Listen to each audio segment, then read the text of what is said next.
O André, ele estava conseguindo visualizar a, os pensamentos do irmão Paulo, né, que estava acolhido lá naquele posto de socorro. E aí ele começou a ver a Ismália, o Alfredo, numa situação ruim. E ele fica sem entender muito bem. E o Aniceto vai relembrá-lo, né, que o Paulo foi o causador de toda aquela desarmonia entre o Alfredo e a Ismália, quando encarnados, e que o Alfredo e a Ismália conseguiram perdoar, conseguiram se elevar, e estão onde estão. E o Paulo continua, por culpa, pelos crimes que cometeu, continua preso à sua situação mental. E eu achei interessante a gente ler essa frase que está aqui acima. Desculpa, pessoal, nem perguntei se alguém gostaria de ler. Já estou indo. O dever possui as bênçãos da confiança, mas a dívida tem os fantasmas da cobrança. Tornou o generoso mentor com grave acento. E aí a gente parou aqui, mas Paulo veio ter casualmente a este posto? Aí o Aniceto responde, não. Respondeu atencioso. Foi trazido pelo próprio Alfredo, que se sentiu necessitado de disciplinar o coração. Nosso amigo, que hoje dirige essa casa de amor, desprendeu-se do mundo sob intensa vibração de ódio e desesperação. Sofreu muito. Sofreu muitíssimo nos primeiros tempos, embora nunca fosse abandonado pela dedicação da abnegada companheira. Alfredo, todavia, não pôde ver Ismália, enquanto não se desvencilhou das baixas manifestações do rancor. Socorrido em campo de paz, compreendeu as próprias necessidades. Tão logo adquiriu algum mérito, intercedeu pelo amigo infiel. Buscou-o em recanto abismal, e tão nobremente se dedicou ao aperfeiçoamento de si mesmo, que conquistou a posição de administrador de um posto de socorro.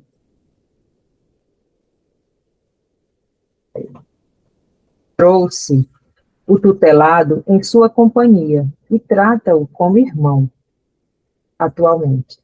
Não julguem que o marido de Ismália conseguiu essa vitória espiritual tão somente pelo fato de desejá-la. Ele desejou-a, procurou-a, alimentou-a e agora permanece na realização. Há muitos anos conversa com Paulo diariamente. Nos primeiros tempos, aproximava-se do enfermo como necessitado de reconciliação. Depois, como pessoa caridosa, mais tarde, adquiriu entendimento, comparando situações. Em seguida, sentiu piedade. Logo após, experimentou simpatia. E, presentemente, conquistou a verdadeira fraternidade, o amor sublime de irmão pelo ex-inimigo. Fazendo pequena pausa. Zani, Pode falar. estou fazendo um comentário nessa parte, quando ele coloca aqui, nos primeiros tempos aproximava-se do enfermo como necessitado de reconciliação, depois como pessoa caridosa, mais tarde adquiriu entendimento, comparando situações, em seguida sentiu piedade, logo após experimentou a simpatia e presentemente conquistou a verdadeira fraternidade. Aqui é muito bonito porque ele mostra aquela gradação que o processo dessa fraternidade, ela não acontece do dia para a noite. É algo que a pessoa ela começa a fazer e vai ganhando cada vez mais pelo hábito aquela facilidade e a profundidade do processo. Então, qualquer atitude que seja para o bem, mesmo que a pessoa ela esteja fazendo algo meio que forçado, algo que ela não queira, ele já é positivo. Então, às vezes, a pessoa fala assim, não, procura tal pessoa. Não, não, aquilo não é verdadeiro, então eu não vou procurar, né? Eu não vou tentar conviver com aquela pessoa, porque ainda não é lá do fundo do meu coração. E, e o processo, ele não é assim, ele é uma construção. Você vai, começou, é forçando, é quase contra a própria natureza, e ali vai cada vez mais adquirindo aquele amor, aquelas conexões, e vai cada vez mais se tornando profundo a ponto de chegar nessa verdadeira fraternidade, sabe? Então, qualquer ação que seja para o bem já é algo, já é algo que vai construindo para um patamar maior. Teve vezes, uma vez eu tive uma conversa sobre uma pessoa, ela criticando os famosos que ficam fazendo aquelas ações, é, aquelas ações de caridade ou de questões ecológicas, e aí a pessoa fazendo críticas, falando que aquilo ali é só para um fim da própria imagem, e a gente estava exatamente conversando que já é algo bom. Se for, tudo bem, é um patamar que depois ele cada vez mais vai ganhando aquela vontade de fazer mais, e percebendo a beleza, e aí vai se tornando cada vez mais espiritual. Mas o importante é fazer, é começar. E vai fazendo, e vai fazendo, e vai fazendo, que depois o processo ele vai se tornando natural e, ah, e vai se ligando com espíritos cada vez mais em sintonia e só tende a aumentar mesmo, né? Então, é aquele aspecto da prática, é do fazer e sempre procurar estar ampliando, que ele só vai se aprofundar, mesmo que seja no começo algo forçado. E é interessante esse negócio desses artistas, ou essas pessoas que têm alguns seguidores, digamos assim, hoje em dia é tudo seguidor, deles estarem fazendo isso pela autoimagem, né? E ao mesmo tempo, eu também já tive um debate a respeito disso, mas eu vejo assim que pode ser que ele esteja fazendo por autoimagem e ele vai terminar fazendo e repetindo isso da mesma forma que você falou. Mas ele tem tantas pessoas que estão seguindo ali que ele vai arrebanhando essas pessoas para esse caminho. Né? Então, pode usar essa visibilidade para isso, né? Também. E Sani, eu vou contar só um caso que agora eu vou contar bem resumido, porque eu já contei. Esse caso eu acho até que foi na terça-feira. Aquela experiência que eu tive com o padre Ricardo.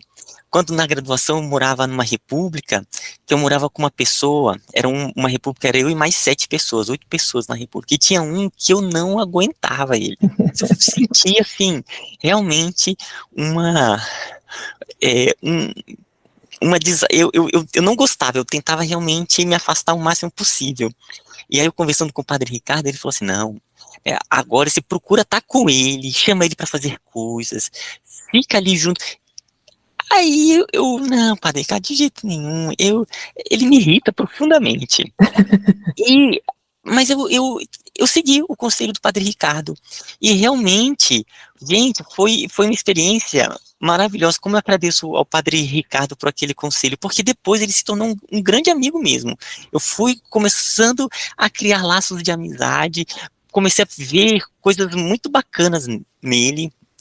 Ele tinha um jeito que me irritava muito, depois a gente começa a compreender, começa a se divertir e se tornou um grande amigo. Então é bem esse passo a passo mesmo, que à medida que a gente vai convivendo e vai entendendo e se esforçando, vai se tornando algo, algo bom, algo agradável, vai se tornando realmente laços de amizade verdadeiros. É muito bacana essa história, né? E é um exemplo de vida para a gente, né? Tem um amigo meu que sempre falava assim, ninguém vai para o inferno de repente e ninguém vai para o céu de repente, né? E Então, você se dá a oportunidade de estar com o outro, principalmente aquele que te incomoda, você vai estar se trabalhando também, né? E é uma coisa que a gente tem lido muito, né? Tirar o julgamento. O julgamento é o oposto da compreensão, né? E a gente aqui, né, como filhos queridos e adotivos de São Francisco, né, como nosso mestre, amigo, companheiro, compreender mais, buscar compreender mais do que ser compreendido. E ao momento que a gente coloca nesse caminho, a gente vai se compreendendo e vai aceitando. E lembrar isso que é muito importante, você chamou atenção, que é passo a passo. Né? Passo a passo. O americano tem uma expressão que é step by step. Step by step. Passo a passo. E a gente vai, você vê a caminhada dele, a ponto da pessoa, olha como é que ele foi aceitando Paulo devagarinho, um inimigo. E começou a ter o lugar da coisa, começou a ter a compaixão, até chegar na verdadeira fraternidade, né? Pelo ex-inimigo. Então, exerceu o amor fraterno, amor de irmão. Ai, que bênção. Vamos lá. Fazendo pequena pausa, voltou a dizer espirituosamente: como veem, o ensinamento de Jesus, quanto ao batei e abrir-se-vos-á, é muito extenso. No plano da carne, insistimos à porta das coisas exteriores, procurando facilidades e vantagens.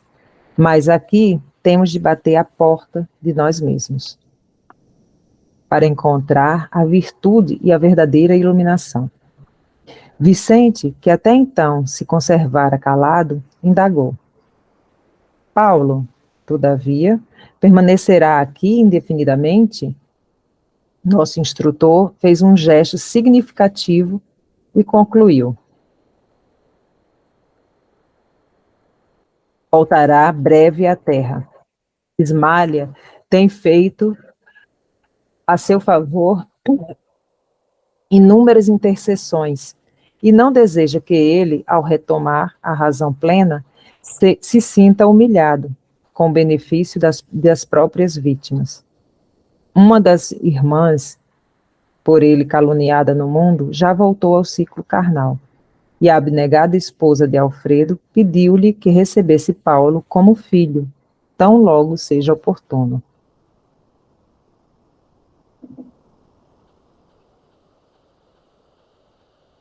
Vida social. À noite, surpreendiam-me os sublimes aspectos do firmamento no posto de socorro. O luar, safirino, envolvia todas as coisas. O céu era qual infinita colcha de azul muito límpido, pontilhado de astros fulgurantes. As nuvens da tarde haviam desaparecido. Contemplando a beleza da noite, Alfredo acentuou: felizmente, os fenômenos magnéticos foram deslocados do nosso círculo. Os aparelhos, porém, continuam registrando enorme conflito de forças inferiores. Ia comentar a beleza do céu, ante a observação do administrador, quando a campainha retiniu suavemente. Desculpe, pessoal. Chamavam à entrada. Alfredo e Ismália sorriam. Muito gentil, o chefe do posto asseverou: temos a visita de amigos do Campo da Paz. E convidando-nos à recepção no baluarte avançado, acrescentou jovialmente: temos também aqui a nossa vida social. Como não? É preciso saber viver.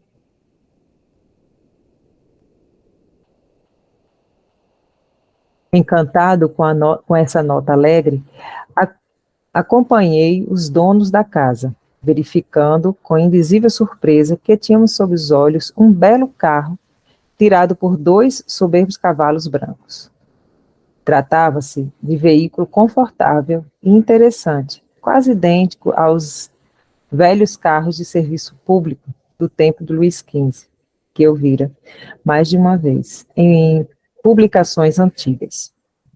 Nele chegara a pequena família da colônia próxima, que, pelas informações de Aniceto, demoravam a 3 léguas do posto, aproximadamente. Alfredo apresentou-nos cavalheirescamente, com exceção de nosso orientador, que era velho amigo dos recém-chegados. Constituía-se os visitantes do casal Bacelar e 2 filhas jovens. O chefe do grupo mostrava idade avançada, revelando, porém, excelentes disposições. A senhora dava impressão de madureza, aparentando, contudo, maravilhosa vivacidade, assim como as 2 moças. A alegria era enorme. Não se observava qualquer nota de convencionalismo menos digno, como na terra. Os gestos de cada um, a simplicidade, a despreocupação e as frases afetuosas demonstravam sinceridade pura. Permaneciam num quadro social inacessível ao fingimento. Voltando ao interior doméstico, entre grandes manifestações de júbilo familiar, observei que os recém-chegados eram amigos de muito tempo, que vinham ao encontro de Ismália. A nobre senhora pareceu-me contentíssima. Expediu recados afetuosos para algumas famílias do posto, e em breves minutos o castelo recebia inúmeras pessoas que concorriam ao brilhantismo da seleta reunião. Sentindo-me assaz insignificante ao lado dos novos amigos, limitava-me a ouvir e observar. Logo aos primeiros instantes da conversação particularizada, ouvi Aniceto perguntar ao senhor Bacelar: como corre o serviço? O velho bondoso respondeu num sorriso largo: bem, sempre bem. Apenas não podemos fixar demasiada atenção nos companheiros encarnados. E ajuntou com graça: é indispensável aprender a servir e passar. Nosso instrutor sorriu igualmente e observou: compreendo. Aliás, o progresso humano não é uma questão de dias. Não tenhamos ilusões. E percebendo que Vicente e eu poderíamos aproveitar com a palestra, Aniceto indicou o novo hóspede de Alfredo, explicando solícito: nosso amigo Bacelar é chefe de turmas de assistência aos nossos irmãos do círculo carnal. Tem longa experiência dos homens e conhece-os como ninguém. Há muito que aproveitar nas suas observações. Não tanto, meus caros, exclamou o senhor Bacelar de bom humor. Não tanto. Sou simples companheiro de vocês, cumprindo deveres por acréscimo da misericórdia divina. Não posso fazer muito, em razão de minhas deficiências naturais. Estamos certos do grande proveito de sua palavra, objetou Vicente, até então calado. Tudo o que nos disser sobre o problema de assistência constituirá para nós ensinamento precioso, disse por minha vez. O novo amigo fitou-nos com inteligência e perguntou: foram médicos no mundo?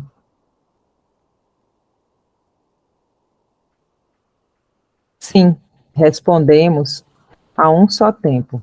O senhor Bacelar pensou alguns momentos e acentuou: sempre gostei de conversar com os amigos, recorrendo aos símbolos sugeridos pela profissão que exercem.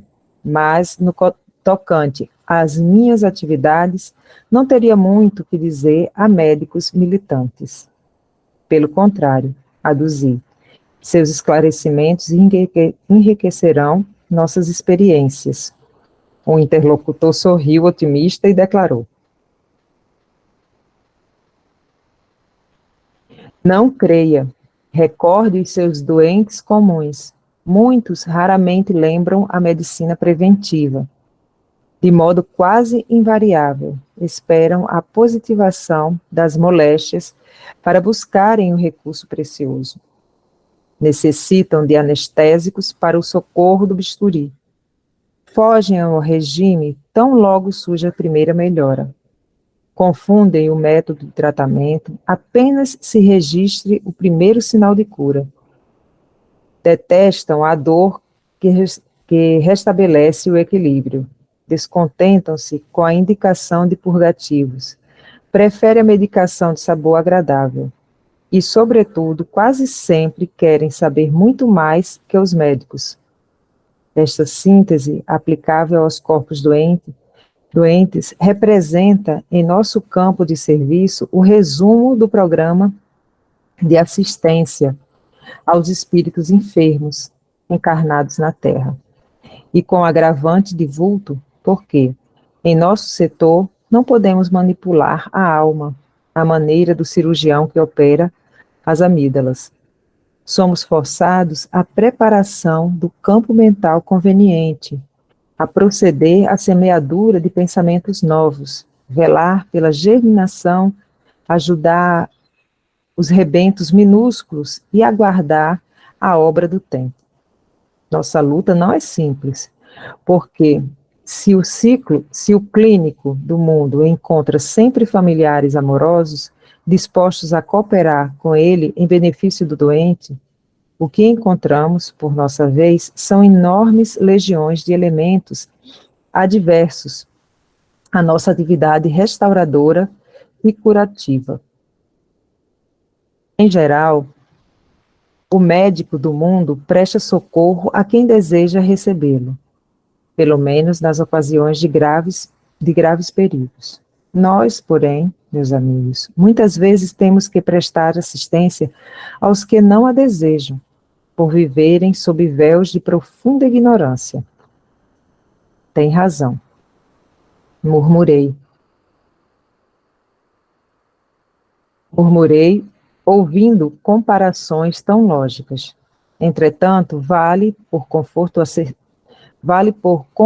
a certeza de que há muitos cooperadores encarnados no mundo prontos a colaborar na tarefa.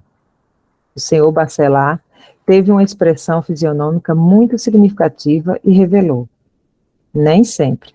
A cooperação é outro problema.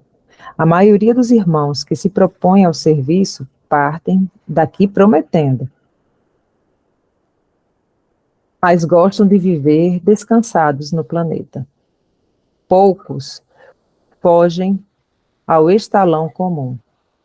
Raramente encontramos companheiros encarnados com bastante disposição para amar o trabalho pelo trabalho, sem ideia de recompensa. A maioria está procurando remuneração imediata. Nessas condições, não percebem que a mente lhes fica como aposento escuro, atulhado de elementos inúteis. A força de viciarem raciocínios, me perdi, tá aqui, confundem igualmente a visão.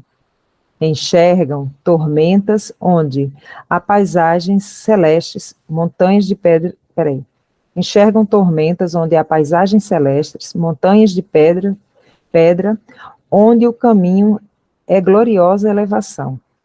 De pequenos enganos a pequenos enganos, formam o continente de grandes fantasias. Daí por diante, a recapitulação das experiências terrenas inclina-os mais fortemente para a exigência animal. E chegados a esse ponto, raros voltam ao dever sagrado, para considerar a grandeza das divinas bênçãos. Nosso interlocutor fez uma pausa e tornou. E o desculpismo? Nossa, essa parte está bem interessante, né? E o desculpismo? Nesse terreno de assistência espiritual, verão um dia quantos pretextos são inventados pelas criaturas terrestres por fugir ao testemunho da verdade divina, nas tarefas que lhes são próprias.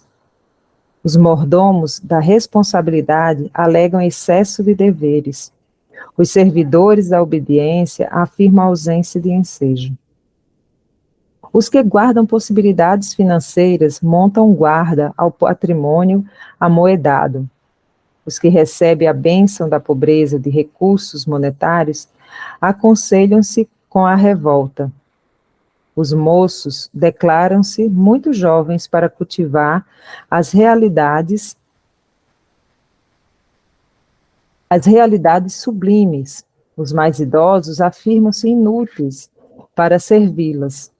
Os casados reclamam quanto à família. Os solteiros queixam-se da ausência dela. Dizem os doentes que não podem. Comentam os sãos que não precisam. Raros companheiros encarnados conseguem viver sem a contradição. O senhor Bachelard parecia disposto a prosseguir, mas as duas jovens foram buscá-lo, a ele e Aniceto, em nome de Alfredo, a fim de providenciar a solução de problema íntimo que lhes dizia respeito.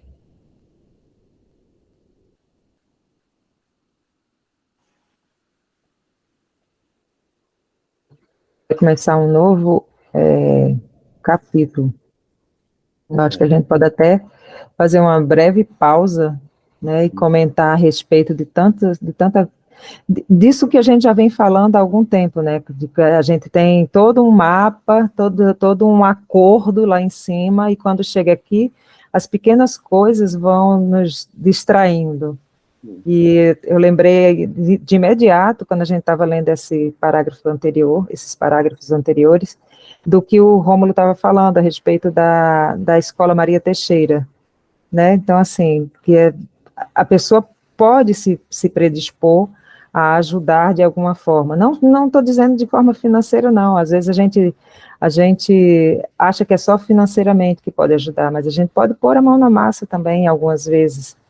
Nem todo mundo pode fazer você pode sempre fazer alguma coisa. Tem sempre trabalho em todas as áreas que a gente puder imaginar. Eu não consigo trabalhar com pessoa em situação de rua, eu não consigo trabalhar com criança doente, ou com hospital de câncer, com isso ou com aquilo, mas tem outras formas, tem ONG, por exemplo, tem ONG que ajudam as mulheres, por exemplo, a criar uma forma de renda, a ter um nível de educação. Tem ONG só para educação.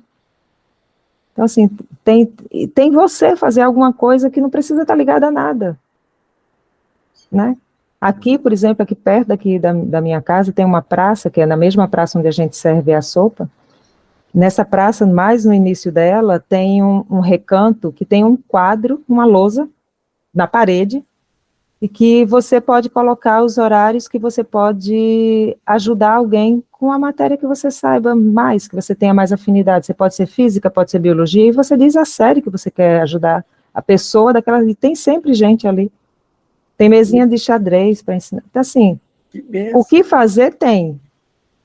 A gente tem que estar disposto a fazer pelo outro e por si mesmo. Às vezes a gente está tão voltado a querer só ajudar, e está esquecendo de se ajudar também, de ter aquela pausa que você precisa, uma pausa para se reconhecer, para respirar e para seguir, né? É tanta coisa, né?